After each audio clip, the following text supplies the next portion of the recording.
Globe globe का handover तो खराब ही है ना, हर तरह से खराब है ग्लोब का हैंडओवर। अपना ट्रेडिंग सेटअप, अपना फ्राइडे का सेशन भी खराब था। 4 दिन टटे खड़े रहे, इधर उधर रेंज कर रहे थे, लेकिन फ्राइडे को फिर जाते जाते प्रेशर, अच्छा खासा प्रेशर माउंट हुआ। अपने प्रीवियस लोज को टेस्ट करने फिर पहुंच गए थे। मंडे के लोज जो थे फ्राइडे को जाते जाते फिर टेस्ट करे हमने। ऐसे में सेटअप कैसा बैठा है उस पर बातचीत करते हैं, उसके बाद अप्रोच पे चलते हैं। कैसा लग रहा है सेटअप अब? देखिए, सेटअप में एक चीज़ क्लियर है आशीष कि हमने वो लेवल तोड़ दिया, सबसे इंपॉर्टेंट हुआ है।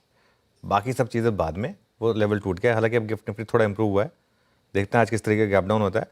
लेकिन एफआई की सेलिंग वही 3,500 करोड़ के करीब, और डीआईएस ने उसको बाय करने की कोशिश की। करीब करीब 3,000 करोड़ की बाइंग डीआईएस की तरफ से आई, और वो बाहर आएंगे आपकी स्क्रीन पर। देखिए, वो एफआईएस ने वापस वो बड़ी वाली सेलिंग करनी शुरू की है। 3,300, 3,400, उससे पहले 3,900, 4,300।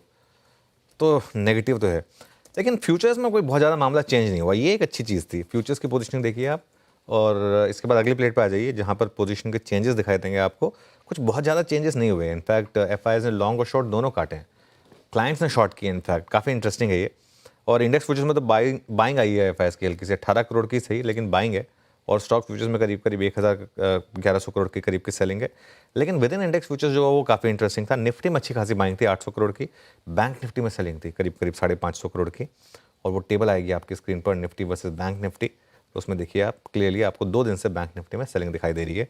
लॉन्ग शॉर्ट जैसा हमने डिस्कस किया, 2,600 लॉन्ग कट हुए, 1,959 शॉर्ट कट हुए। तो नेट लॉन्ग शॉर्ट में कुछ चेंज नहीं आया। 15.65 से हम 15% पर आ गए। एब्सोल्यूट नंबर में सेम ही रहे, 1,92,000 था, 1,92,000 पर ही रहे लॉन्ग शॉर्ट, कोई ज़्यादा चेंज नहीं हुआ। इंडिया विक्स 14.5 पर है, 1% नीचे था। इंटरेस्टिंग था, इतनी भी वॉलेटाइल मार्केट में इंडिया विक्स नीचे। और put call ratio 0.82 versus 0.90। Ban में एक स्टॉक आया, चंबल फर्टिलाइजर, और ऑलरेडी एक स्टॉक है बैन में, मन्नापुरम। तो बैन में 2 स्टॉक्स। कुल मिलाकर सेटअप सेम है जो हम रोज ही देख रहे हैं। इस सेटअप में कुछ नहीं बदला, ग्लोब के समीकरण बिगड़े हुए हैं। ऐसे में अब निफ्टी का अप्रोच समझ लिया जाए।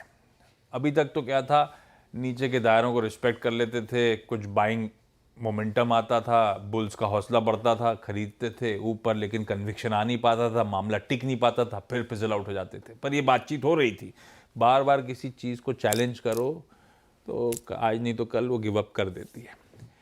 ऐसे में अब निफ्टी का अप्रोच करके टेक्सचर कैसा लग रहा है बाजार का, निफ्टी का सेटअप कैसा लग रहा है, और अब अप्रोच क्या करें, नज़र क्या रखें? आज ये एक्सपायरी वीक शुरू। देखिए, एक चीज़ जो हमने कंसिस्टेंटली मेंटेन की है कि मार्केट का बड़ा टेक्सचर, बड़ा ट्रेंड खराब है, और बड़ा ट्रेंड सेल ऑन रैली का है, वो अभी भी इंटैक्ट है। पहले लेवल्स पर आते हैं। पहला सपोर्ट आएगा आपका 22,610 से 22,670 पर। मेरे ख्याल से गिफ्ट निफ्टी के हिसाब से हम उसके हायर एंड में शुरुआत करेंगे। वो ऑप्शन राइटर्स का जोन है, और अगर वो टूटा तो 22,400 से 22,500 तक का रास्ता खुलेगा चार्ट के हिसाब से। मेरा ये मानना है कि रेजिस्टेंस मिलेगी आपको 22,750 से 22,800, जो प्रीवियस सपोर्ट था, अब वो रेजिस्टेंस बन जाएगी। और अगर वो क्रॉस हुआ तो 22,900 से 23,000, जो कि कॉल ऑप्शन का जोन है। देखिए, 150 पॉइंट के गैप डाउन के बाद आप शॉर्ट नहीं कर सकते। हालांकि अब वो 120 पॉइंट रह गया, इसके बाद आप शॉर्ट नहीं कर सकते मार्केट को। आपको करना क्या है, स्ट्रैटेजी शॉर्ट की रहेगी, लेकिन थोड़ा सा पुल बैक के लिए। इंट्राडे पुल बैक आए अगर तो, और शॉर्ट करने का बेस्ट जोन होगा आशीष 22,700 से 22,750 का, और एक स्टॉप लॉस लगाना आपको सिस्टम में 22,800 का। अगर लग गया तो लग गया, बैड लक। अगर 22,800 के ऊपर निकला और अगर हम टिके और ऐसा लगने लगा कि वो सिर्फ एक दिन का फेक ब्रेकडाउन था, तो वो मार्केट के लिए बहुत बड़ा पॉजिटिव भी हो सकता है। तो इसके लिए उसकी भी तैयारी करके रखिए, लेकिन वो इंट्राडे में।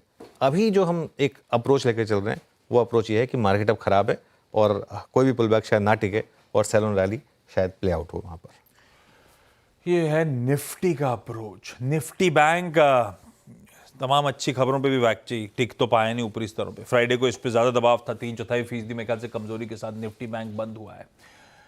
कैसा पोजीशन निफ्टी बैंक, क्या करना चाहिए इस पॉकेट में? ये इस पे कुछ आप एक्सपेक्ट करो रिलीफ आएगी? ये लिक्विडिटी इंजेक्टिंग मेजर जो आया, कुछ नहीं फर्क पड़ना ना? कुछ नहीं होना। देखिए, ये सब ना, क्या बोलते हैं इसको, ये आप इंजेक्शन दे रहे हैं। जब तक डिसीज ठीक नहीं होगी कुछ नहीं होने वाला।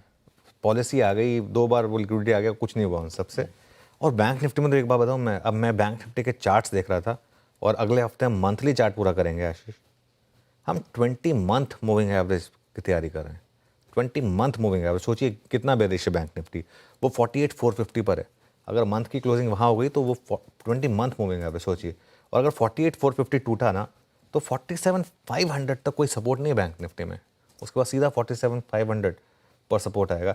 बैंक निफ्टी में दिक्कत क्या है, बैंक निफ्टी कोई ट्रेंड नहीं रिस्पेक्ट कर रहा। आपको याद होगा हमने फ्राइडे को डिस्कस किया था कि थर्सडे को बैंक निफ्टी पॉजिटिव था, लेकिन उसको कोई ट्रेंड मत समझिए। फ्राइडे को उतना ही गिर गया, मतलब वेंसडे को ऊपर था, थर्सडे को उतना ही गिर गया।